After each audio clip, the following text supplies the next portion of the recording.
All right, we are in the kitchen ready to learn a new Italian recipe with Gino Tiozzo from Donatello. Good morning. Good morning. Thank you for having me back on the show. Hey, we're cooking seafood this morning. We are. I was already getting an Italian lesson on seafood kind of before we started, because this is interesting. You think Italy, you think Italian, you think pasta. Right, but we made pasta the last couple times I was on the show, so I thought maybe we'll make something different.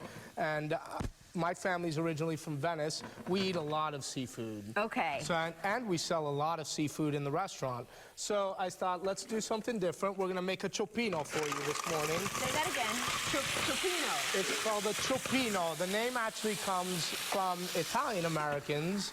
It's that had seafood markets, and they would, whatever the leftover cuts or chops, chop it in the pot, and they would use. So a ciocchino has no specific recipe. Whatever seafood you have, well, and that's what I was curious about, because you guys are the real deal as far as passing down these Italian family recipes. I was asking, do you guys write this stuff down, or is it all just in your head and you have to kind of learn and experiment? It's all done by smells and touches and watching your grandmother cook. That makes me nervous. No, don't be nervous. It's the way cooking is supposed to be. It's supposed to be natural. All right, now here's what I'm fascinated with this dish, is that you have several different types of actual seafood. How do you know what goes in first, what needs to be cooked? What set this up for us. Well, okay, it's a little bit of timing, but we put our clams and mussels in first because we want to make sure that they open up nicely. So they take the longest to cook? Yeah, they do, or they're the ones that you don't want to have undercooked. Okay. You know, the most dangerous to have undercooked. Okay, I gotcha. And then we put in a little bit of grouper. Some nice any of this, jumbo shrimp. I just put a little bit of garlic in the pan and browned it before we got started. Now, you said jumbo shrimp, but can we, I mean, those are jumbo shrimp. Oh, they're beautiful, aren't they? Where'd you get those guys? My goodness. Those are South Pacific black tigers. They're 6 to a pound. They're like baby lobsters. They're the only shrimp we use in the restaurant. Wow. They're fantastic. And jumbo scallops, I might add, as well. Yes. Beautiful. U10 scallops. I put a little bit of salt in the oil. I'm going to put a little bit more salt on this, but you have to be careful with the salt because of the clams, and they're going to let out that ocean water that is already salty. Okay. A little bit of pepper, a little bit of white wine. Which you already put in there? Got it. Is already in there. And now we're just going to cover this and let it get to a good temperature. I'm surprised. You don't over-season this. I'm impressed. No, well, with seafood, you don't want to overpower it, okay? The flavors come out of the fish. It's good. It's fresh, correct. Okay. You want to taste the clams, you want to taste the scallops, and, you know, again, we're going to make this a red ciocchino. The ciocchino's, it's not really like a bouillabaisse is a clear broth, and a ciocchino is a red sauce. So even with the tomato, you have to be a little bit careful. You want that juice in the pot because the tomato can kill the flavor also. Okay. Tomato kills... Well, and take us back to Italy, too, and I want you to describe, too, about how it's divided into regions and kind of go back to where you guys are making more seafood, where you're from. You were asking me about the differences in Italian cooking, and Italy's very regional. If you live on the coast, you usually eat a lot more seafood. People think of pasta as being the base of Italian cooking. Yes, of course, we eat a lot of pasta.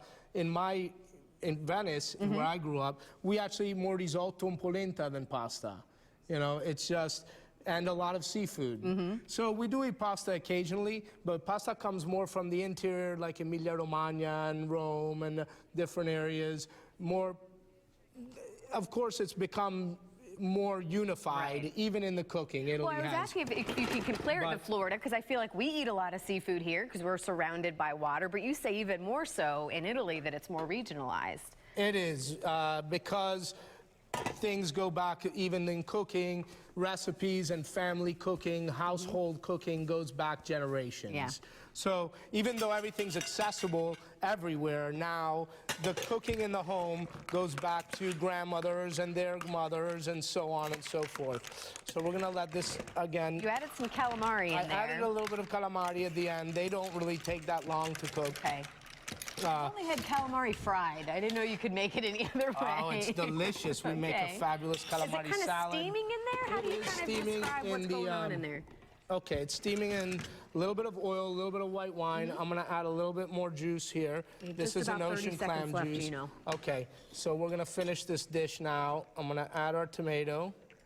Okay, and this is our base tomato sauce. If you have a little bit more time, you can put fresh tomato in there. Okay.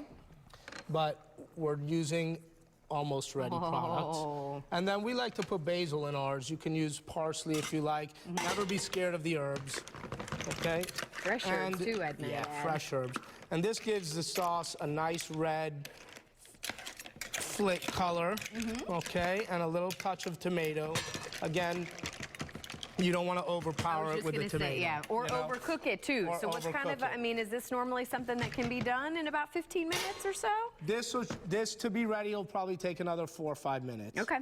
But that's what you want, is a nice brothy seafood broth with a little bit of redness, and you just cover that up and let that steam for another 4 or 5 minutes, and it's ready to go. Well, thankfully you're not going anywhere, so we'll go ahead and let this simmer up, and we can dive in. After, yes. Gino, always such a pleasure to have you on the show. Yes, it does. Thank you, Gino. We look forward to having you back.